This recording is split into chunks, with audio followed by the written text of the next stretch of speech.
The townships of Ettalong and Umina are located at the entrance to Brisbane Water on the southern end of the Central Coast.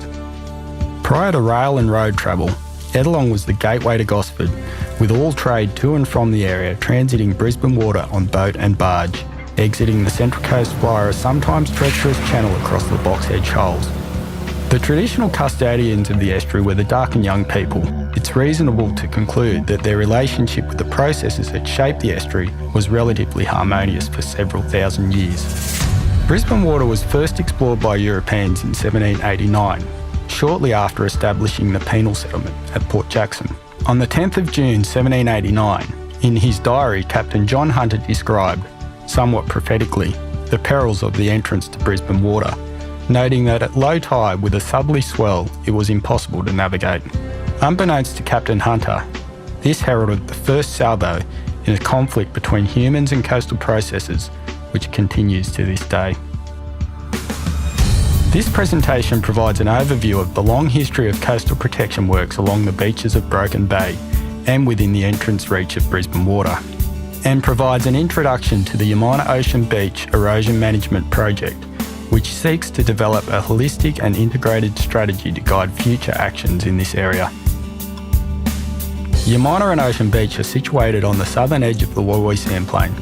The Woy Woy Sandplain is a relatively young geological feature, having formed through a process of progradation over the past 4,000 to 6,000 years as sea levels rose to their approximate level. This southern edge of the sandplain is characterised by sandy beaches and a series of nearshore shoals which are constantly moving under the forces of tidal currents, waves and wind. It is the dynamic nature of this system which frames our constant battle with nature. As demonstrated by this graphic, we can see the movement of sand onto the shoal through waves, the movement of sand towards the beach by waves and tidal currents, the movement of sand into the estuary via flood tides, longshore transport of sand, probably both ways on Umina and Ocean Beach, and possibly only one way on Ettalong Beach, disrupted longshore transport, the movement back onto estuary shoals and out towards Broken Bay by ebb tides, the cross-shore movement of sand by waves, possibly only one way at Ettalong, the loss to deep water near Booker Bay via flood tides, and the Erosion loss of sand.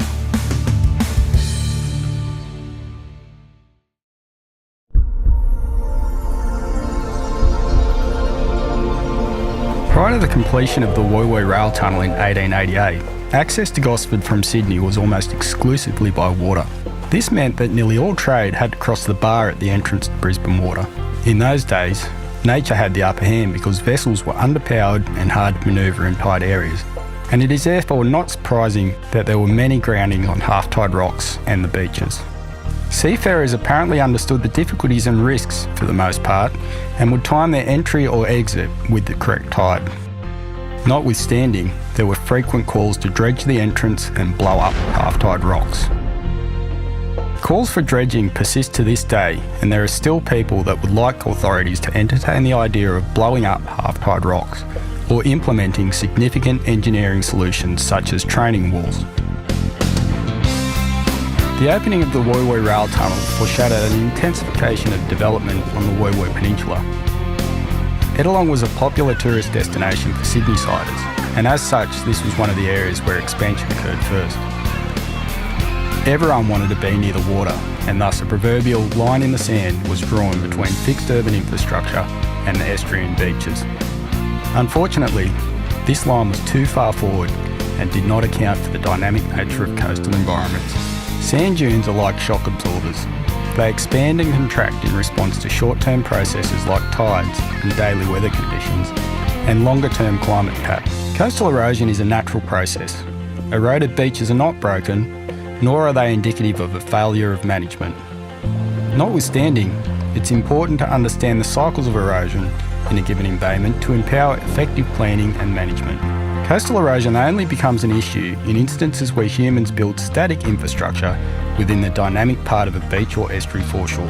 Since the line in the sand was drawn, coastal erosion has featured in the lives of generations of residents at Umina and Ettalong. This has resulted in a series of reactive measures to fix problems when they arise, usually in response to significant weather or coastal events. and this approach culminated in the construction of a temporary geocontainer seawall along a 100-metre stretch of ocean beach near Ettalong Point in 2015.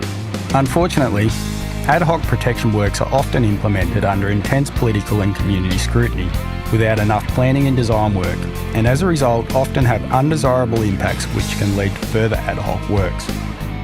This highlights the importance of taking a holistic approach to management of this area, built on a detailed understanding of the coastal processes at play.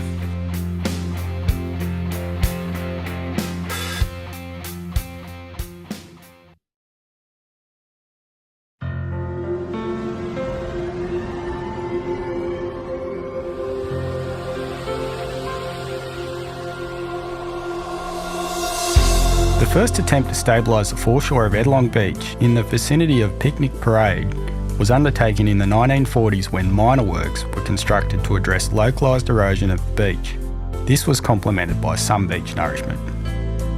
During the early 1950s, severe erosion of Ettalong Beach, again near Picnic Parade, resulted in the installation of approximately 400 metres of rock protection along that foreshore. Additionally, the esplanade collapsed in the vicinity of Barrenjoey Road, and this was repaired and then protected with rocks. It is possible that the erosion event was in part driven by an east coast low, which impacted the area on the 5th of May 1950. In 1967-68, the first large-scale nourishment campaign was implemented, involving the placement of approximately 20,000 cubic metres of sand on Ettalong Beach between Picnic Parade and Snapper Road. In an apparent attempt to maximise the retention of this sand, 4 low-level rock groins were also constructed along this section of beach. Also in 1967, a section of the esplanade between Coorong Street and Bangalow Street was reinstated and protected with rock armouring, likely having been damaged during severe storms experienced in the winter and spring of 1967. The early 70s was characterised by stormy conditions, with several large events on the record, including a continental low between 22 to 25 July 1971, affecting the entire coast of southeast Queensland and New South Wales, producing an east-southeast swell with significant wave heights of 5.4 metres. Tropical Cyclone Daisy from 10 to 13 February 1972, which affected the coast from Yeppoon to central New South Wales. The infamous storms of 1974, which to this day provide the design storm benchmark for coastal engineering work. Not surprisingly, there was a significant amount of ad hoc coastal protection works within the area during the 1970s. Commencing with the reconstruction of the esplanade between Barrenjoey Road and Coorong Street in 1972, along with the construction of additional rock armouring and 2 large groins at Ettalong Point. To combat subsequent downdrift erosion, 3 additional groins were constructed between Coorong Street and Lagoon Street in 1973, and, chasing the downdrift, additional rock armouring was placed between Lagoon Street and Bangalow Street from 1974 to 1977. A significant amount of works have been undertaken in the 40-year period from 1980. Much of the work over the last decade has focused on replacing ageing infrastructure. In the early 1980s, foreshore reclamation between Bangalow Street and Beach Street was completed, and the foreshore was armoured with rock. This completed foreshore armouring between Ettalong Point and Beach Street, which began in the 1960s. This was coupled with a large beach nourishment campaign involving the movement of approximately 52,000 cubic metres of sand from the shoals onto Ettalong Beach. Approximately 2/3 of this sand was used to create a series of sand groins in an attempt to divert the flood tide channel and prolong the longevity of the nourishment. During the 1980s, the importance of dune vegetation was formally recognised and a program to revegetate dunes was commenced. Dune vegetation management continues to this day. In 1999, a further 15,000 cubic metres of sand was placed on Ettalong Beach, coming from the excavations of the basement for the Mantra development. In 2012, the rock armouring along the foreshore between Bangalow Street and Beach Street was renewed, and a further 30,000 cubic metres of sand was placed on Ettalong Beach from the Ettalong Shoals. Ongoing sand nourishment is required to protect the Lance Webb Reserve Wall, to protect European and Aboriginal heritage items. Further to this, the community has an expectation that there will be a usable beach during most tidal conditions. In 2014, the foreshore along Landsweb Reserve was armoured with rock, replacing works implemented in the late 1960s. In 2015, following a significant coastal storm, a temporary GA container seawall was constructed to protect the esplanade at Barrenjoey Road. Additionally, a program of beach scraping was implemented between Ocean Beach Surf Lifesaving Club and Ettalong Point, which was ongoing for many months until the beach started to recover.